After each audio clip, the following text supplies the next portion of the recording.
Welcome to another episode of the Becca's Talking Podcast, where every Tuesday we release a brand new episode where you have an interesting conversation with some really cool people. And today is no exception. Now, we'll get to that in a second or so, but I want to talk to you first about our sponsor, the folks at Havana Garage. Chaz and the guys at Havana Garage. Look at it. Yeah, I mentioned Havana Garage. And, yeah, there you go. Absolutely. Give it a thumbs up because it's a great place to go. If you're looking to just have maybe a nice dinner in the old market and something to before or after, or maybe a concert you're going to at the CHI Center. Maybe you want to go to something at the Steel House or the Holland or the Orpheum. There's so much going on downtown right now. Or maybe you just especially as the weather gets nicer, spend some time down at the new park and then go and have a cocktail afterwards, or a cigar, or both. Havana Garage in the Old Market. Tell them you heard about it on the Becca's Talking Podcast, and I will see you there. Excellent. I talked about the events going on downtown, and this isn't going on downtown, but it's probably one of the most underappreciated events, I think, in Omaha, and I'm talking about the Omaha Film Festival. It is the 20th anniversary this year of the Omaha Film Festival, and my guest here is Marc Longbrake. Marc is one of the founders of the festival. First of all, I'm thinking I want to get to the why you started doing this, okay, and how it all came to be. Yeah. But when you think of film festivals, you think of Cannes, you think of the big ones, right? Tribeca and things like that. You don't think of Omaha. But yet, people that are in the know, and people that are really in the industry, they respect this. You've gotten quite a reputation inside the film industry, haven't you? Yeah, it's been good. We started 20 years ago, and I think just general longevity helps a lot of times in terms of like legitimizing yourself. But yeah, when we started 2006, there were maybe 1,200 film festivals in the world, and now there's over 20,000. So just the amount of festivals has really blown up. But yeah, Sundance. Cannes, Toronto, like all the big ones that people have heard of. And we're the same thing. We show a lot of the same films that Sundance has. But it's, there's different tiers. There's the big guys, and then there's like a lot of city festivals, which is what we are. And you would not have Barbie or Oppenheimer or any of the Marvel movies coming to this, right? No, you deal primarily with independent films. Correct. Yeah. So we'll show this year. We're showing 96 films, and they're all independent films from around the world: feature films, documentaries, short films. We do highlight a few special screenings. So this year, our opening night film is a film called Holland, which stars Nicole Kidman. So it's going to world premiere at South by Southwest literally 2 days before, and then we'll have it on March 11th. But is that from a major film company? Yeah, Magnolia Okay. is who does that one. So yeah, we want to pepper in just a few special screenings just to kind of get people out of their houses and see a bunch of great independent films, but then see a few studio films as well. What's in it for the filmmakers to come to Omaha and present their films to this festival? So if you're a filmmaker and you're in Detroit or New York City or whatever, and you made an amazing documentary about a subject that you really care about, or you've written a great script, you try and get into the Hollywood system, and the Hollywood system is pretty closed to a lot of people. So there's this whole independent film world out there to make your film and then try and get seen. So having so many film festivals out there now is great because you can put your film out there and you start building kind of a grassroots fan base for that film. And if you go to some smaller festivals, some bigger festivals, start building like your Facebook page or your Instagram page and start developing a following, at some point, you want it to sell it to Netflix or Hulu or, get it distributed somewhere. And you're like, look, I've got 20,000 followers on Facebook. I've been in 30 film festivals and won a couple of awards. It's kind of a way to help grow who you are as a filmmaker, grow the film in particular. So it's a good kind of a mini distribution model.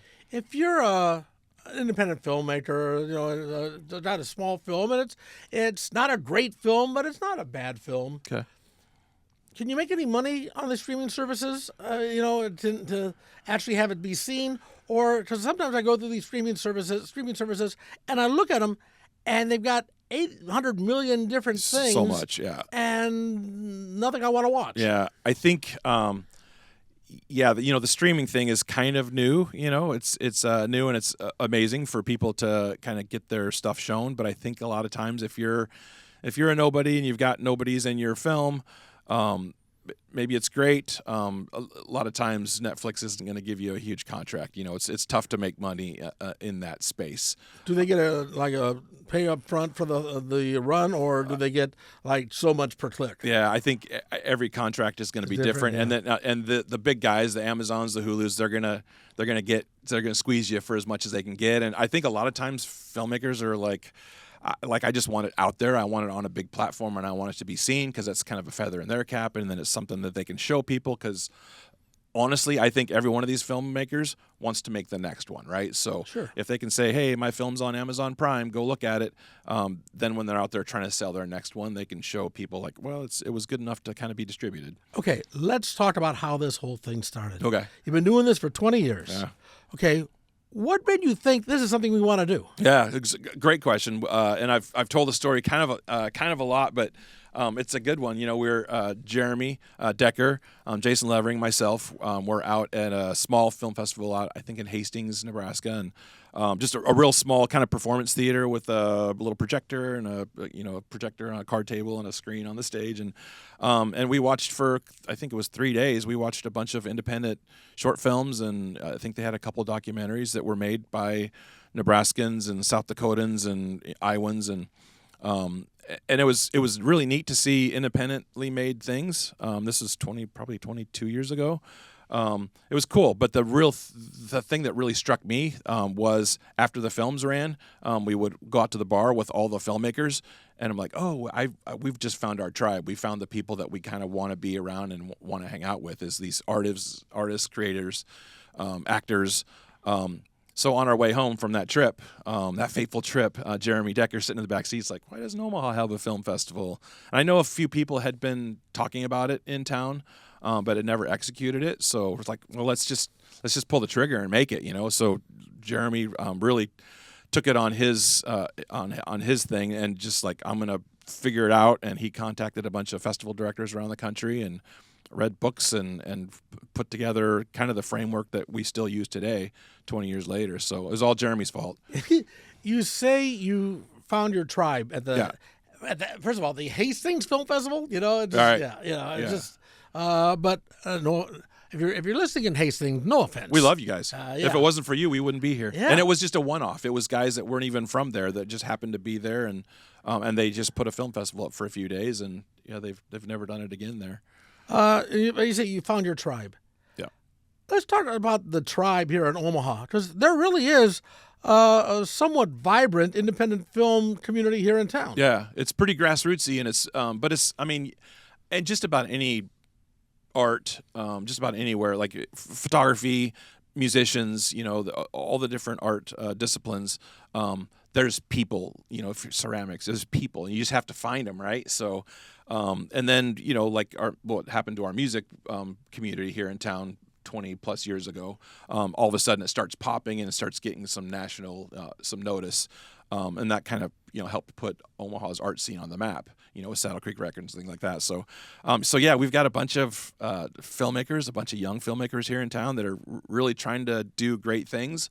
And we're here for it. We're and I always say selfishly, I want like the local people to do well, because when they do well and they show their stuff at our thing and then they go on, that's a feather in our cap as well. So, well, there are some people here. I mean, obviously Alexander Payne, for sure, Alexander Payne, 2 Oscars. How does somebody like Alexander Payne get out of Omaha and make it to the level that he's made it? Very talented man, obviously, but and I think that's what it is. I think if you're super talented, and I mean, it's a series of hard work. I mean, he's tenacious, and he's not gonna get told no by too many people too many times.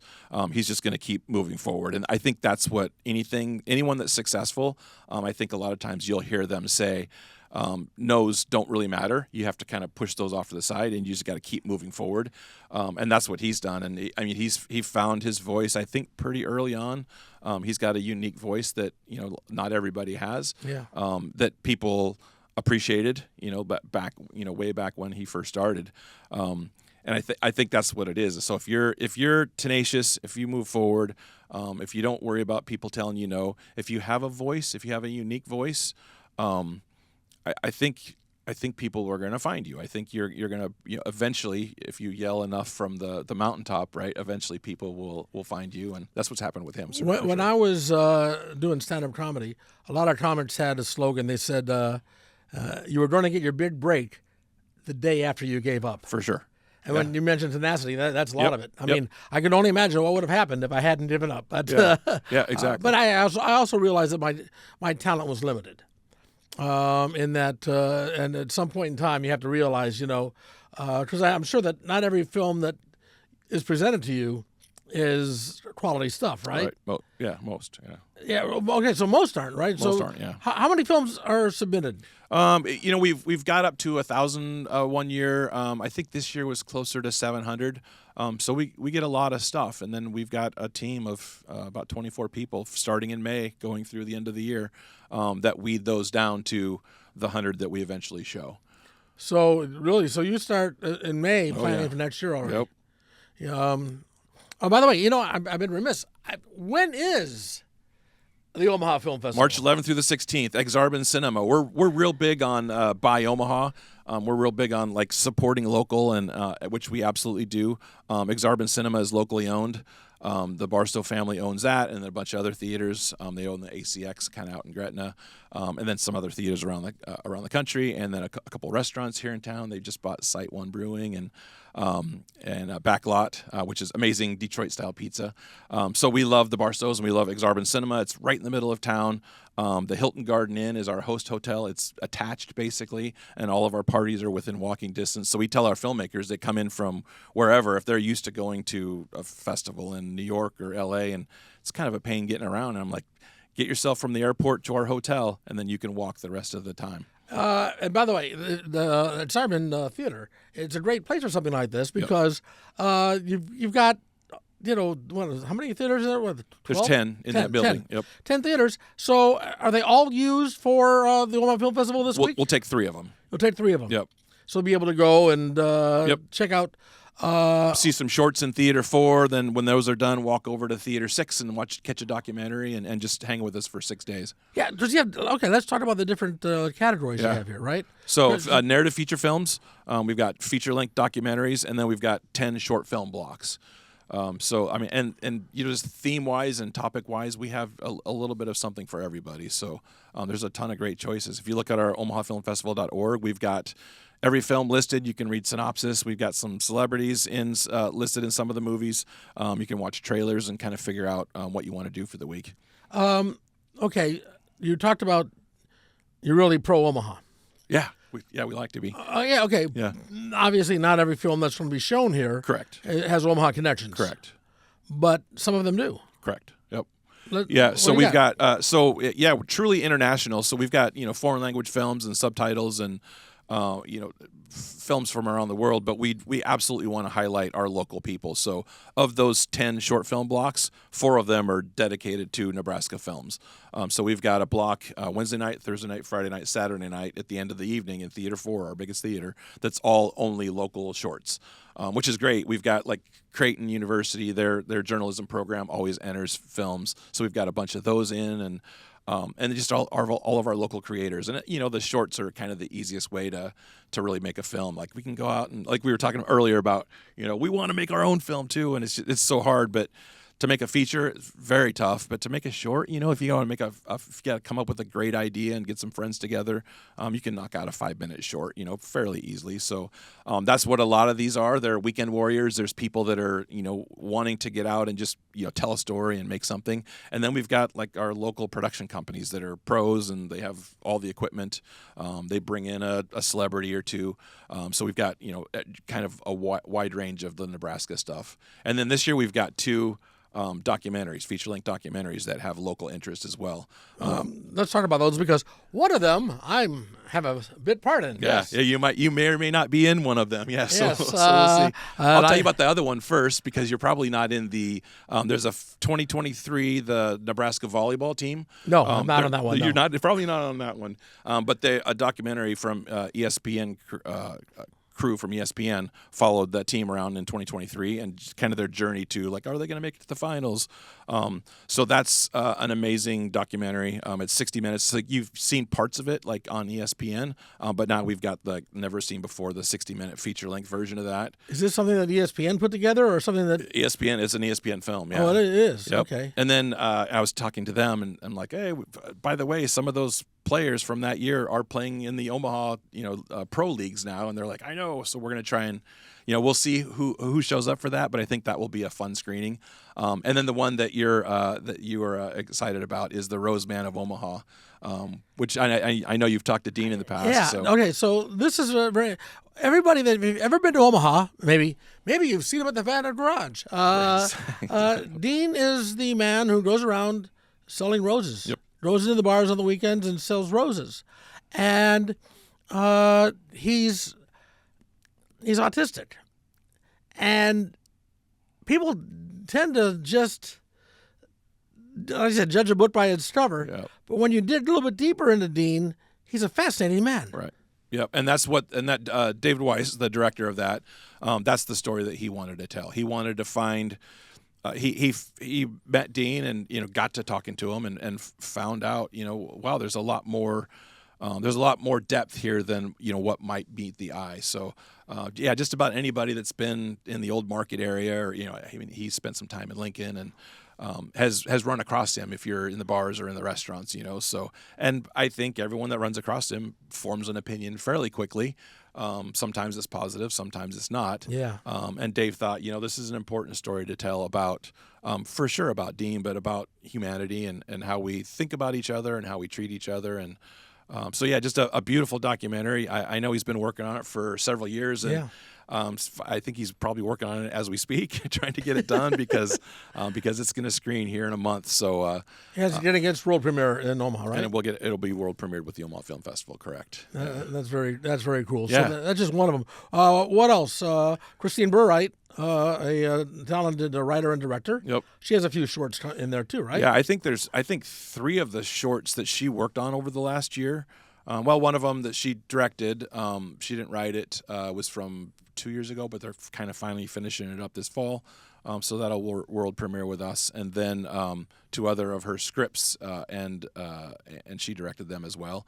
Will be in there. Yeah, so Christine is amazing. Like, I've known her for years, and I don't ever let if I know somebody bias me on.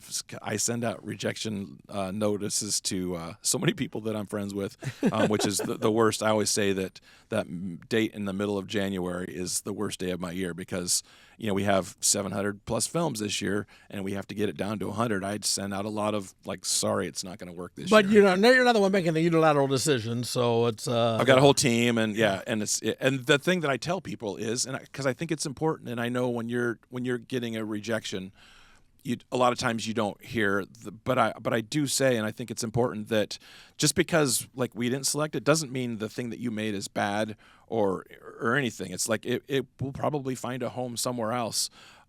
So keep making art and don't let what we say negatively impact you. If anybody is, whether you're talking about you want to be in broadcasting, whether you're talking about be a singer, a dancer, a musician, a stand-up comedy, you want to be an actor, a director, whatever.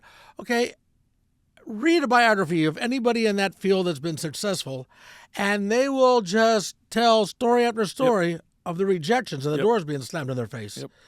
And I mean, Seinfeld.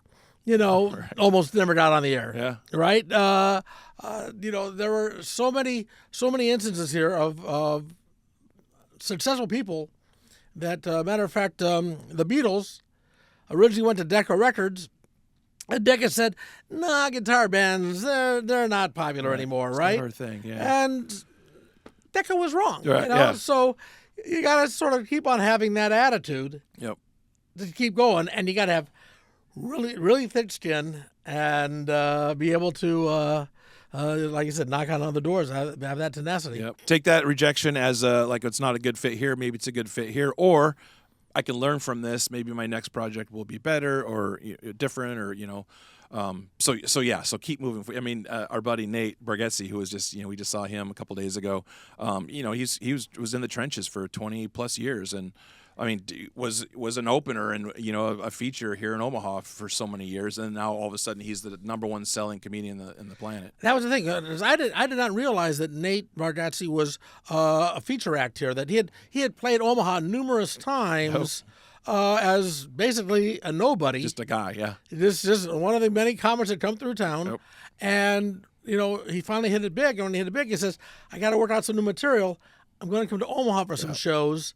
And worked with Colleen and the folks at the Funny Bone, who are going to go and work the crowd. And Omaha was good to me, and he wanted to return the favor. Yeah, so that's a big part of. Yeah, so he's out in Vegas and he's doing his stuff like locally in Nashville, and he only picked 3 clubs in the entire United States to kind of do this. Yeah. And because Colleen treated him so well over the years, he wanted to come back to the Omaha Funny Bone and.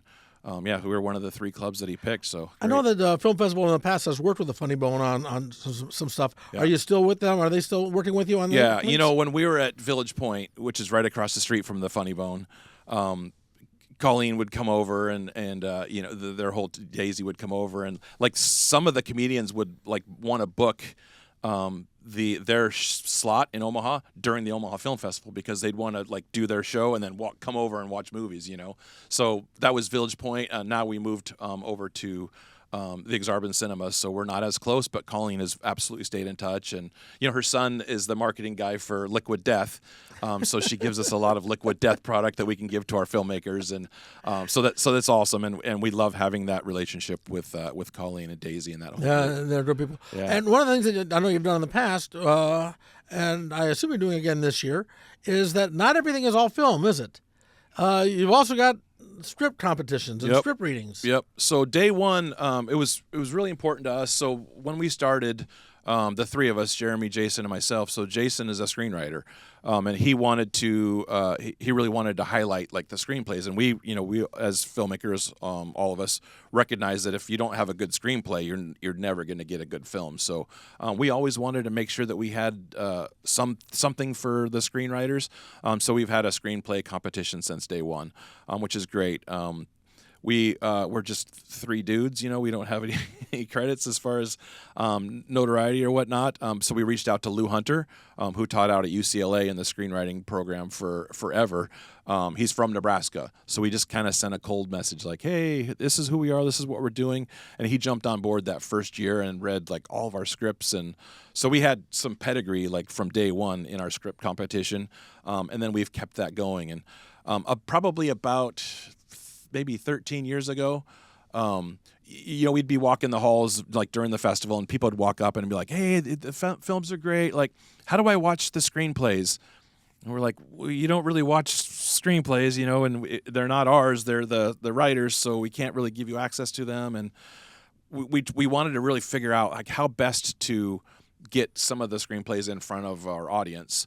I was down at a Kansas City Film Festival, and they had their like a writer's theater, just round table kind of people sitting reading scripts to an audience. And I'm like, oh, I think we could do something like that. So we started it, like I said, I think it was 13 years ago, and it's really grown. So the last 3 years, it's sold out. Like we were in a Theater 6, and we've had standing room only, and we brought in folding chairs. And so now we're over at the Hilton Garden Inn Ballroom on Saturday morning during the festival, March 15th at 10 a.m.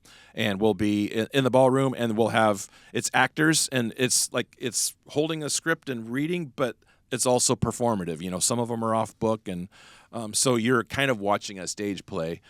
So of our finalist screenplays, we've selected 6 of them to be in the Writers Theater. And it's like a thing for the writers that come from wherever to come and be able to see like their script performed by actors. Because, the writing is a super lonely pursuit. You're in your basement and you're clanking away, and you're like, I hope this makes sense to somebody, and I hope somebody cares. And to see it kind of performed. And this year we have 2 short films that were in our script competition, one last year and 2 years ago, where someone was sitting in the audience and like, oh, I love this script. Go up and meet the screenwriter afterwards. I'm like, hey, I'd love to make this movie. And now we've got 2 movies that are made from those screenplays. So very cool. Yeah, very super cool. You mentioned, and I started off this conversation by saying one of the most underappreciated events in Omaha. But yet now you're talking, you say, oh yeah, for the screen, which is not even what, I mean, I guess it's a major event, but it's not, when you think of a film festival, you don't think about, people up there on stage reading their scripts. Right. Yep. And yet it's gotten so popular, you had to move into a hotel ballroom. Right. So obviously there is a core group of people that really do appreciate the Omaha Film Festival. Yep. Yep. Do you bring in people? I mean, not everybody that comes, I would imagine, are from Omaha, right? Yeah.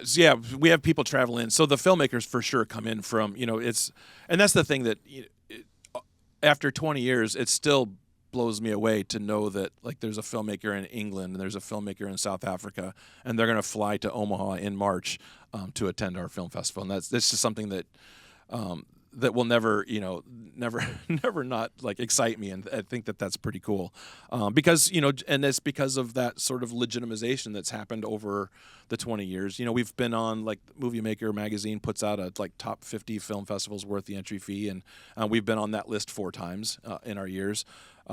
So there is some kind of national and international notoriety that comes with putting on a good show all these years, and I think that there's people outside of our walls that know who we are and appreciate who we are. If you're in LA and talk about film festivals, a lot of times people will talk about the Omaha Film Festival. So that's nice. I got a few more questions here, but Please. I want to take a moment here to talk about fine folks over there at Havana Garage. We talked about things to do, and that Havana Garage is a great place. Now, not during the Omaha Film Festival, March 11th through the 17th? 16th, yep. 16th. You're close. March 11th through the 16th. You can go on a night when you're not at a movie, or maybe after the movie, you can drive down to the old market and do it then. But make sure you go to the film festival, and then make sure you also make Havana Garage part of your entertainment also. Havana Garage in the old market. You talk about people coming in and all this. People have to pay to enter their film into the competition, Yep. right? Yep. To get, It's an entry fee. it's an entry fee. Correct. Okay, so I send you the entry fee, and I don't get picked. Tough luck. Sorry, yeah. I mean that's part of the deal. Is when you enter a photography contest, or there's always a price of doing business. So that part of it's a huge bummer, but it's a big part of how we as a nonprofit survive. So we kind of rely on those entry fees, and then we want to select as many films as we can. We want to be respectful of people submitting their artwork. So, but yeah, that's the tough thing. And as creators ourselves, we're paying those same entry fees to try and get into our work shown in other places. So yeah. Is it all right to ask what an entry fee? Let's just say an entry fee at a comparable Omaha Film Festival level, because obviously an entry fee at Sundance more, or South by Southwest, something like that, is going to be so much more. Yep. But let's say an Omaha Film Festival level, what's an entry fee going to be? It's a good question. It's actually on our website. So if you go on our website, omahafilmfestival.org, and look on the entries, you can see. So it depends. If you're a student, it's cheaper. We've got 3 periods. So we've got an early entry deadline, regular, and then a late entry deadline. People are like, well, why are there different prices? So if you're in early and you're a student and it's a short, I think it's like $20-25. I mean, it's that's super nothing. cheap. Okay. Yeah. But the price goes up each thing, people are like, well, why do we do that? It's kind of to incentivize. So we're dealing with artists, right? So if we just have one deadline and it's at the end of November, 100% of our films would come in on the last day. Yeah. That's just the way it works. So joking, but obviously, but probably not. I mean, that's probably what would happen. No, so that's... a lot of people will take that early entry fee and then like, okay, I'll save myself some bucks and we'll do that. So we like that. Okay, that's the low end. High end, when you're a feature film and you're Not a student. Not a student. Yeah, I don't remember. It's, but it's still cheap. I think it might be like $65 or something. Oh, really? Okay. I was thinking be like in the hundreds. Hundreds. Yeah, there's some of the festivals are, and some of the festivals which we hate. But you'll enter your film. So say you pay $85 to enter your film, and then they have these subcategories. So like best poster, best actor, and you're having to pay a submission fee for each one of those. And I'm like, that's all shenanigans. We're not trying to get rich, and we're not trying to to build people out of money. We just want to bring in amazing films and put them in front of an audience. So, I mean, even like our T-shirts, I think our T-shirts are like $17, and you go to some film festivals or events, and it's a $35, $45 T-shirt. we really want to make it reasonably priced. Like our ticket prices for movies are only $10 a piece if you choose to do that. So we want it to be reasonable for people. It really is. Okay, so I put the film in, I get accepted, my film gets accepted. Now you're showing it, and you're charging $10 a ticket, right? And so do I get any revenue from you showing my film? You get love and adoration. How much are those worth? Different filmmakers are able to capitalize on exposure, and as artists, we hate the word exposure, but if you show up, if you interact with an audience, if you start gleaning a following, there are things that you can do. One thing that we do for our feature and doc filmmakers that are coming in from out of state, we do give them a stipend, so they'll get $400 in cash from us. We'll give them a couple nights free stay at the Hilton Garden Inn that we're paying for, and then we're trying to feed them and drink them every night. They'll get some liquid death, to put in their bags. So every filmmaker gets a gift bag that's usually $150 worth of like Omaha swag in those. There'll be a bottle of Soaring Wings wine and some Boxy Canyon caramels and just a lot of fun kind of Omaha things. We forever, back starting day one, I would reach out to local musicians, like bands, and like, give me your, latest CD, and we'd put CDs in our bags, so of local musicians, thinking that here's a filmmaker who's going to go back to Austin, and on their next movie, that, I need music. Oh, let me look back. These last few years, like, people are look at a CD. I'm like, I haven't seen a CD player in 10 years. So I don't think we're going to do CDs in the bags this year, because that's still cool for me, but I think most people are like, what are these? Something tangible to hold on to. Exactly. Yeah. You say $10 a film. Yep. Okay, but you can also buy an all-season pass, right? Yep, exactly. So the $10. So if you look on the thing and you're like, I've got a free Wednesday night. This documentary looks interesting. You can show up, spend $10. You can do it online. You can show up and do it there. We like it when you buy a pass. We've got a weekend pass, which is Saturday and Sunday only if you're from out of town. $65. You can do everything that we have to do, which includes the Writers Theater on Saturday and Sunday. If you don't care about the parties and all that other stuff, if you just want to buy an all films pass, we encourage that. $65 for that as well. Tuesday, our opening night film with Nicole Kidman, all the way through our closing night film on Sunday. $65 gets you into every movie that you can stand. And then our favorite pass is the All Access Pass, which is $100. If you go to, I think Sundance, theirs is like $2,500. So we're $100. Get an Omaha Film Festival T-shirt.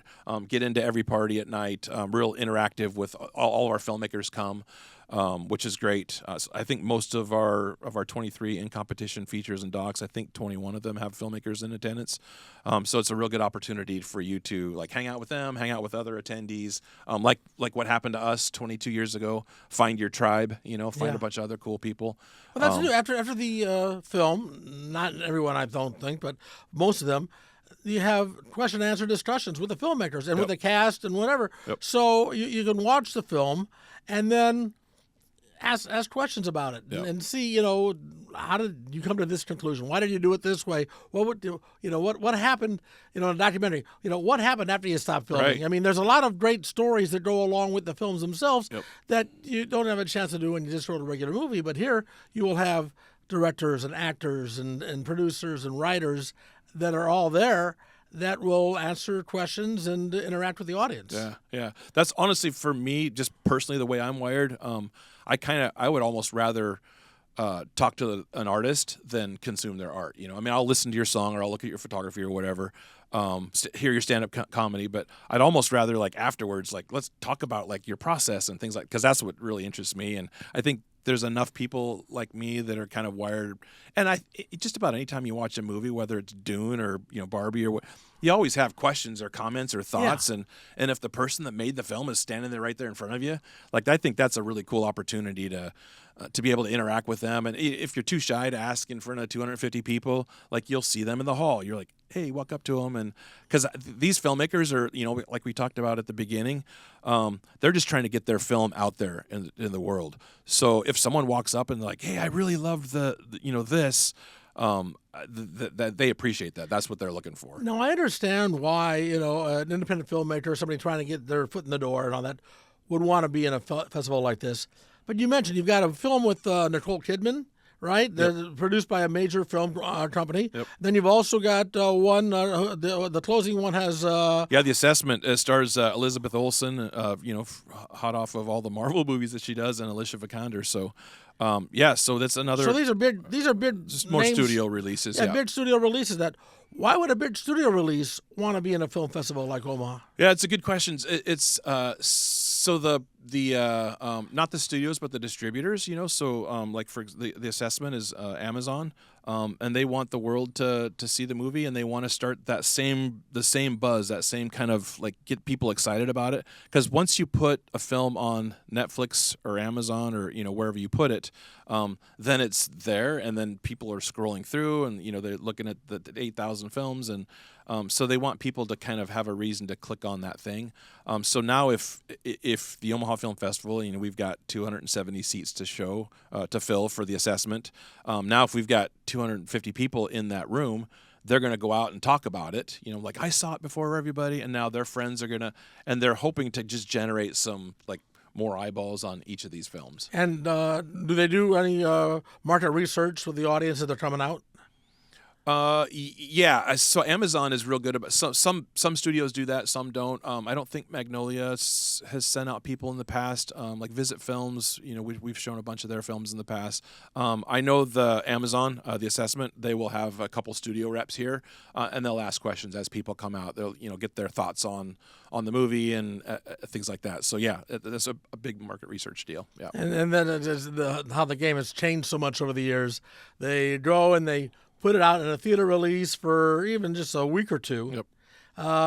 To be eligible for like Academy Awards and Golden Globes and everything, and then put it on their streaming service. Yep. Right. Like you said, try to build that buzz Yep. to get people in the eyeballs on the streaming services. Exactly. Which it's the game. Not gonna lie. I've been a time or two. I said, I'll just wait till that's online. I'll wait till that's streaming. I mean, we all have a big screen TV in our living room now, and it's super easy to, especially like yesterday when it was snowy and icy. It's easy just to stay at home, and that's what we fight against. That's what like stand-up comedy and the film festival. We fight against not necessarily other events happening in Omaha, but we're also fighting against someone just sitting at home on their couch. Yeah. So we really have to try and make an event worthy of them kind of taking a shower, getting dressed, and coming out. Which brings up another interesting question. I hope it's an interesting question. What's the future? What is the future for the theaters? Yeah. Is it all going to be streaming? Are we all going to go and watch a movie on on our smartphone? Yeah. Will there be feature-length movies, or is everything going to be a 30-second reel? Yeah. Yeah. If you're under 20, you might have a different answer than someone like you or me that has a little more gray hair than that. Yeah. So, it's a good question, and I know, just in talking to Bill at Exorbitant Cinema and some of the other theater owners, I mean, a lot of them are closing up, a lot of them are struggling, and I think there's a communal environment that you have. It's one thing to go, like I remember, this will betray my age, but like Eddie Murphy, it'd be on HBO or whatever, but you want to go to the theater and see his movies in the room because there's 300 people in there, and if you're all laughing together, I know early on in the Pixar movies, if you're there and you're seeing the Pixar stuff and the room's full with a bunch of little kids, having like a scary any horror movies, seeing that with a crowd, it's just a different experience than seeing it at home. You could sit there with your loved one or your friends or whatever and watch it, but if you're in a crowd and really experiencing something together, and then especially if you've got an opportunity to interact with the filmmaker afterwards, I think that's a real opportunity, and I think that's one of the things that kind of helps get people out of their house and come into the theater. And the theaters have had to expand now because back in my day, being the old guy here, Yeah. you got popcorn, you got a Coke, you maybe some M&Ms, and that was or chocolate covered raisins, that Little Raisinets, the absolutely. Raisinets. Gotta love the Raisinets. Or what were the chocolate with the white sprinkles on it? I can't think of what those are called. The little anyway. Yeah. But yeah, that was like your Snowballs? choice. Huh? Snow caps? Snowcaps, There yes. you go. That's right.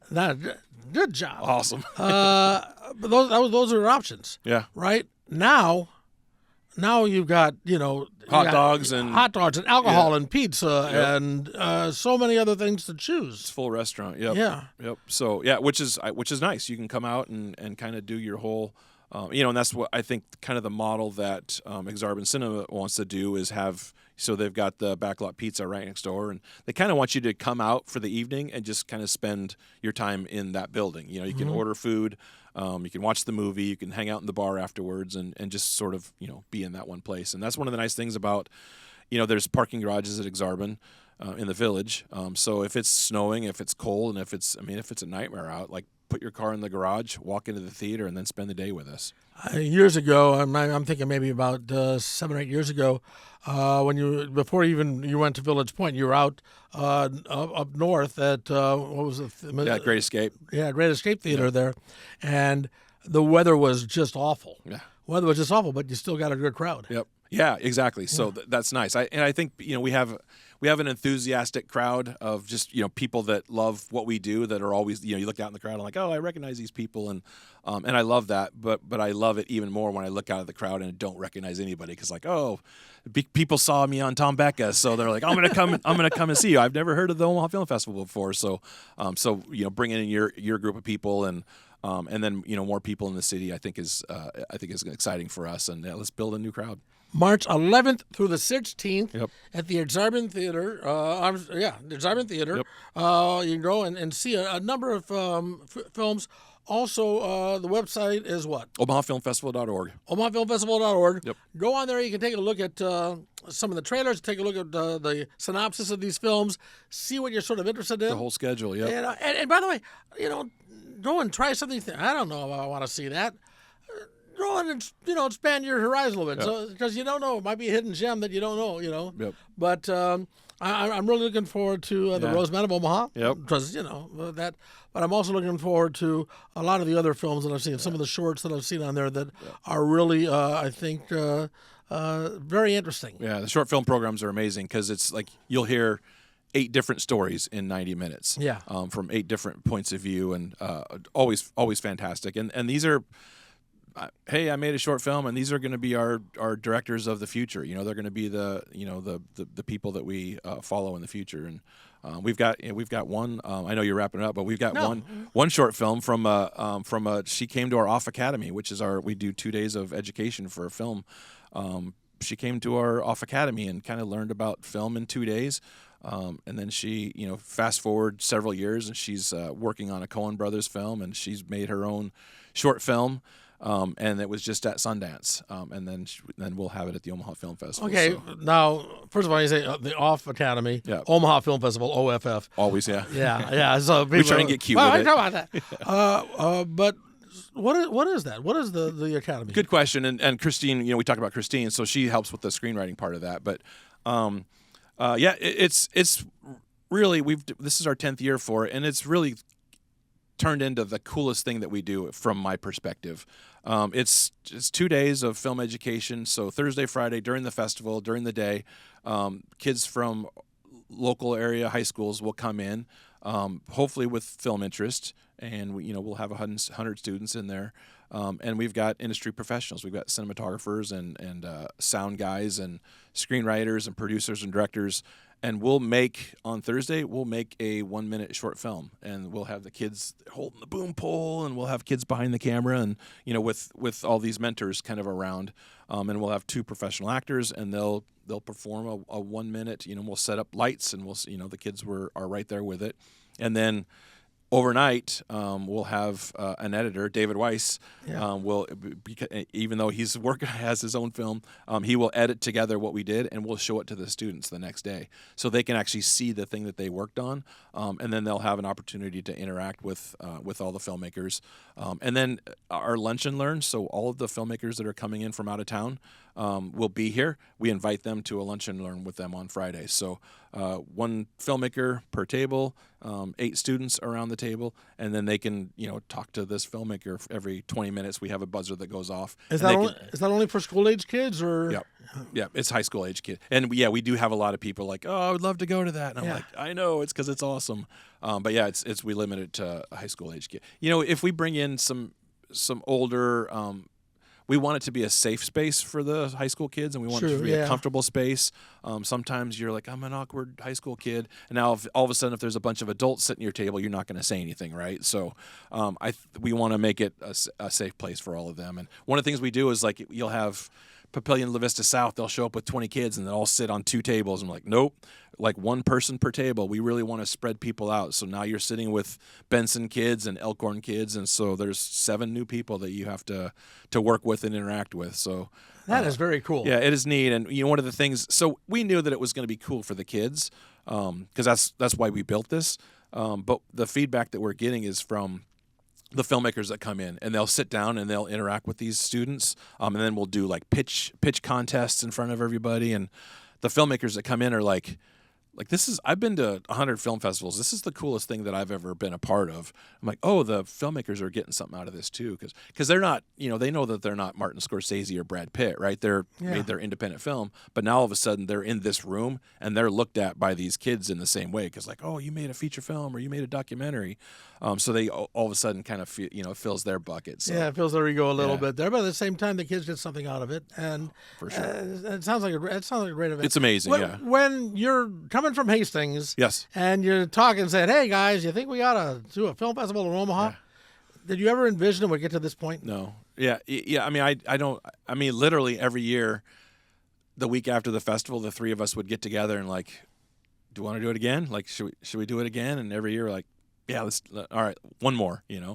And it's gotten to the point where like it's a thing now. And if we quit now, I think that a lot of people would be sad. I think we have enough of a place in the community, like an arts destination for local people. So, so we'll keep it going. And to think back, us, I dug up some pictures from that first year of the 3 of us, and we all looked very young and very thin.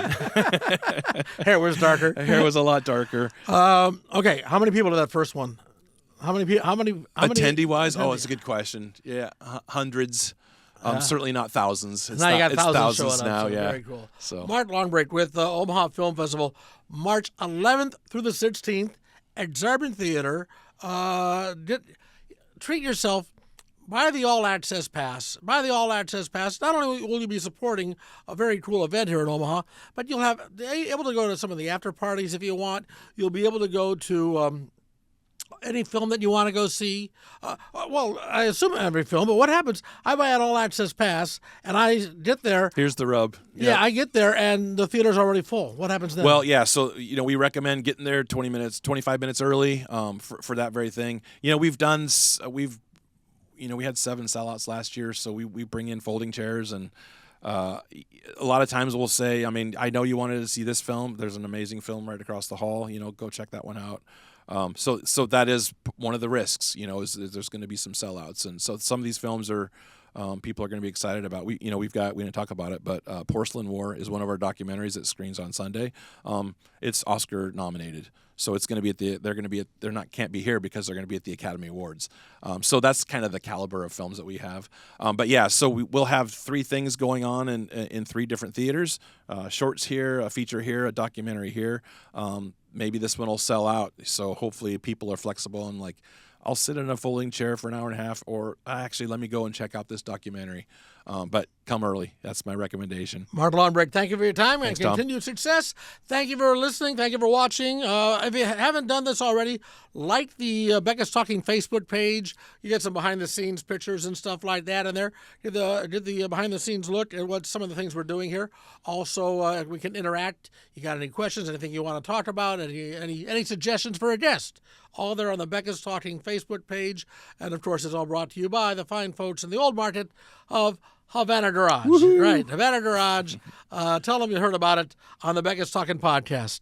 Till next time, take care, and bye, y'all.